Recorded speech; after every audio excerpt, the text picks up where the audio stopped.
கார்த்திகை தீபம் சீரியலில் ஒரு அல்டிமேட்டான super mass promo வெளியாகியிருக்கு. அந்த ஒரு ப்ரோமோவில் என்ன நடக்க போகுது அப்படிங்கிறதான் நம்ம இந்த வீடியோவில் பார்க்க போகிறோங்க.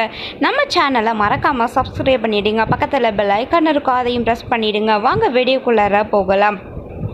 கம்பெனியில் நம்ம கார்த்திக் கிட்ட எப்படியாவது ஒரு பிரச்சனையில் இந்த திவ்யா பார்த்திங்கன்னா சிக்கிறாங்க. ஸோ ஏதோ ஒரு பிரச்சனை, ஏதோ ஒரு ஹார்டாக, அதாவது ரொம்ப திமிராக நடந்துக்கிறாங்க எல்லாருக்கிட்டையுமே. ஸோ அதை எப்படி அதை தட்டி கேட்கணும் அப்படின்னு சொல்லி அவங்க பண்ணுற ஒவ்வொரு விஷயத்துலையுமே கார்த்திக் சிக்கிறாருன்னு சொல்லலாம். ஸோ அப்படி தாங்க கம்பெனியில் ஒர்க் பண்ணிக்கிட்டு இருக்காங்க. அப்போது ஒரு லேபர் அவர் ஒர்க் பண்ணிகிட்டு இருக்கும்போது ஒரு பொருள் திங்ஸ் கீழே விழுந்துருது. அப்போது அந்த வழியாக வந்த திவ்யா, இன்னும் ஒழுங்காக வேலை பார்க்க மாட்டிங்களா, என்ன கேர்லெஸ்ஸாக வேலை பார்த்துக்கிட்டு இருக்க உன்னெல்லாம் அப்படின்னு சொல்லிட்டு அவரை அடிக்கிறதுக்காக கை வாங்குறாங்க. அப்போது கார்த்திக் திவ்யாவோட கையை பிடிச்சிடுறாங்க. இந்த மாதிரி அடிக்கிறதுக்கு உங்களுக்கு யார் உரிமை கொடுத்தது?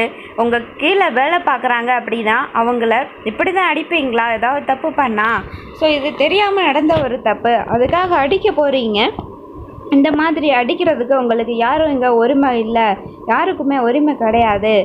ஸோ ஓனர் அப்படின்னா நீங்கள் இந்த மாதிரி பிஹேவ் பண்ணுவீங்களா அப்படின்னு சொல்லி கார்த்திக் அதை தட்டி கேட்குறாங்க. ஸோ திவ்யாவுக்கு இதை கார்த்திக் பிடிக்கவே இல்லை. இப்படி எல்லா விஷயத்துலையுமே குறுக்கிடுறானே நம்மக்கிட்ட அப்படின்னு சொல்லி திவ்யாவுக்கு பயங்கர கோவம் வந்துடுது. உடனே வேலை விட்டு தூக்குறான், என் கையை பிடிச்சிட்டியா நீனு அப்படின்ற மாதிரி. அதுக்கப்புறம் ஆனந்த்க்கு இங்கே நடந்த எல்லா விஷயங்களும் கால் பண்ணி சொல்கிறாங்க. அப்போது இதுதான் கரெக்டான டைம், நீ அவனை வேலையை விட்டு தூக்கிற அப்படின்னு சொல்கிறாங்க.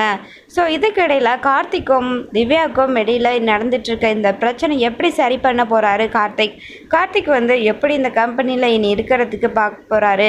இல்லைன்னா திவ்யா ஒரு வழியாக அவங்க வேலையை விட்டு தூக்கிடுவாங்களா? அப்படி தூக்குனாங்கன்னா கண்டிப்பாக கார்த்திக் வீட்டை விட்டு வெளியில் போகிற மாதிரி ஆகிரும், நம்ம தீபாவையும் கூட்டிக்கிட்டு. ஸோ இதுக்கப்புறம் என்ன நடக்கும்னு சொல்லிட்டு நம்ம பொறுத்து இருந்தாங்க பார்க்கணும். இந்த ஒரு வீடியோ உங்களுக்கு பிடிச்சிருந்தா மறக்காம லைக் பண்ணிடுங்க. தேங்க்ஸ் ஃபார் வாட்சிங்.